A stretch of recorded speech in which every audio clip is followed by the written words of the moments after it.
প্রিয় BA, BSc এবং বিকমের first সেমিস্টারের ছাত্রছাত্রীরা, আজকে আমি যে বিষয় নিয়ে আলোচনা করব সেটি হচ্ছে তোমাদের যাদের পরিবেশবিদ্যা সাবজেক্টটি রয়েছে, কমন ভ্যালু অ্যাডেড কোর্স থেকে তোমাদের রয়েছে ইএনভিএস যে সাবজেক্টটি, সেই সাবজেক্টটি থেকে আমি তোমাদের 1 নম্বরের এমসিকিউ প্রত্যেকটা চ্যাপ্টার থেকে দেওয়া শুরু করেছি। তো প্রথম চ্যাপ্টারের আমি অলরেডি তোমাদের গুরুত্বপূর্ণ প্রশ্ন এবং সাথে উত্তর নিয়ে আলোচনা করে দিয়েছি। আজকের এই ভিডিওতে আমি দেব অধ্যায় 2 থেকে দ্বিতীয় অধ্যায় থেকে গুরুত্বপূর্ণ প্রশ্ন, যে প্রশ্নগুলো তোমরা করলে অনেকটাই পরীক্ষায় উপকৃত হবে। তো দেখে নাও কি কি প্রশ্ন। তো দ্বিতীয় অধ্যায় হচ্ছে ইকোলজি অ্যান্ড ইকোসিস্টেম, বাস্তুসংস্থান এবং বাস্তুতন্ত্র। তো প্রথম প্রশ্ন হচ্ছে, বাস্তুতন্ত্রের সজীব উপাদান বা সৌরশক্তিকে যা সৌরশক্তিকে আবদ্ধ করতে পারে তা হলো উৎপাদক। প্রথম সারির খাদক হলো, উত্তর দেখে নাও, গরু ও হরিণ। বাঘ হরিণ খায়, তাই বাঘ দ্বিতীয় সারির খাদক। উদ্ভিদ দেখা যায়, উত্তর দেখে নাও, জলজ বাস্তুতন্ত্রে ব্যাকটেরিয়ার ভূমিকা থাকে নাইট্রোজেন চক্রে। কোনো বসতির উদ্ভিদকুলকে বলা হয় ফ্লোরা, কোনো বসতির প্রাণীকুলকে বলা হয় ফনা। ডিপ ইকোলজি এর প্রবক্তা হলেন আর্নে নাইন্স। বাস্তুতন্ত্র ধ্বংস হওয়ার মূল কারণ হলো দূষণ।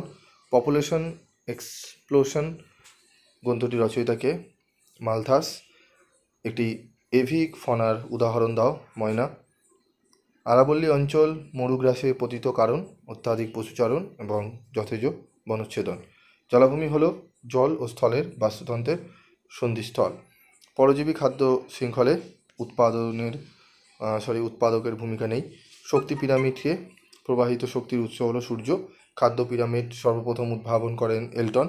শক্তি পিরামিড গঠনের একক হলো কিলো ক্যালোরি বর্গমিটার বছর। উল্টানো পিরামিড পরজীবী জীবদের ক্ষেত্রে দেখা যায়। তৃণভোজী বাস্তুতন্ত্রের মুখ্য উৎপাদক হলো বিভিন্ন প্রজাতির ঘাস। সমুদ্র বাস্তুতন্ত্রে তিমি সবচেয়ে বড় প্রাণী।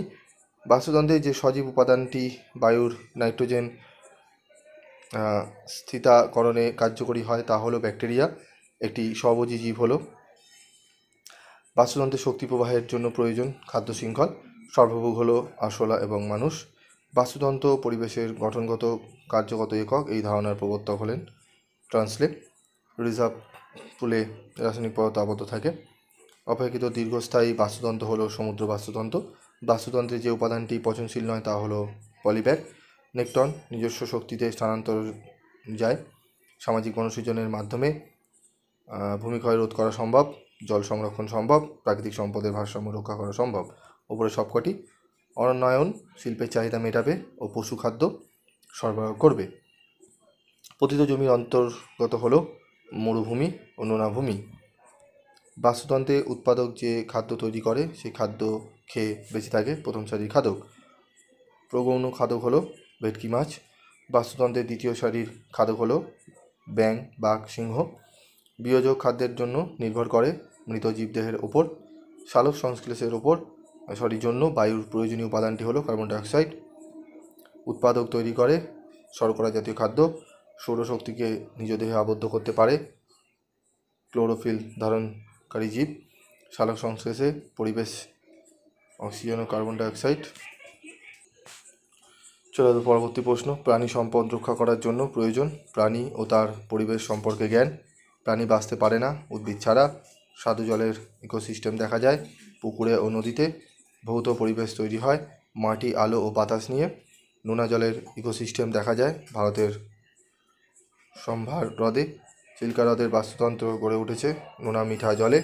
বাস্তুতন্ত্রের অজীব উপাদানের অন্তর্গত হলো উপরে সবগুলি: ক্যালসিয়াম ও পটাশিয়াম, সালফার ও ফসফরাস, অক্সিজেন ও কার্বন ডাইঅক্সাইড। আদর্শ বাস্তুতন্ত্র বজায় রাখতে পারলে খরা ও বন্যা থেকে রক্ষা পাওয়া যাবে। ভারসাম্য বজায় রাখা বাস্তুতন্ত্র বিভিন্ন প্রজাতিকে অবলুপ্তির হাত থেকে রক্ষা করে। খাদ্য শৃঙ্খল বাস্তুতন্ত্রের কেবলমাত্র সজীব উপাদান দ্বারা নিয়ন্ত্রিত। ইকোলজি শব্দটি প্রথম ব্যবহার করেন আর্নেস্ট হেকেল। ইকোসিস্টেম শব্দটি প্রথম ব্যবহার করেন ট্রান্সলে। বাস্তুতন্ত্রের মূল উপাদান হলো অজীব ও সজীব উপাদান। তো এই প্রশ্নগুলো একটু ভালো করে দেখো। এই প্রশ্নগুলো তোমরা গুরুত্ব সহকারে পড়তে থাকো। আমি তোমাদের লাস্ট মিনিটের 50টি প্রশ্ন দেবো, 50টি থেকে 60টি প্রশ্ন দেবো, যে প্রশ্নগুলো পড়ে গেলে তোমরা সেখান থেকে অনেক প্রশ্নই কমন পাবে। তো তোমরা চ্যাপ্টার ওয়াইজ পড়াগুলো করতে থাকো। চ্যাপ্টার ওয়াইজ এই কোশ্চেনগুলো তোমরা করো, দেখবে অনেকটাই পরীক্ষা তোমরা উপকৃত হবে। যদি কোনো জায়গায় কোনো ডাউট থাকে অবশ্যই তোমরা কমেন্ট বক্সে লিখে জানাবে, কারণ প্রচুর সাবজেক্টের ভিডিও করতে হচ্ছে, তোমাদের সময় মতো না দিতে পারলেও তোমাদের পড়ার ক্ষতি হয়ে যায়। তো যাই হোক, কোনো জায়গায় কোনো মিস্টেক হলে অবশ্যই সেগুলোকে তোমরা দেখে নেবে। তো বন্ধুদের মধ্যে প্রচুর পরিমাণে এই ভিডিওর লিঙ্ক শেয়ার করো, যাতে প্রত্যেকে অনলাইন ক্লাসগুলো দেখে ভালো রেজাল্ট করার জন্য তারা যেন পড়াশোনার প্রিপারেশন নিতে পারে।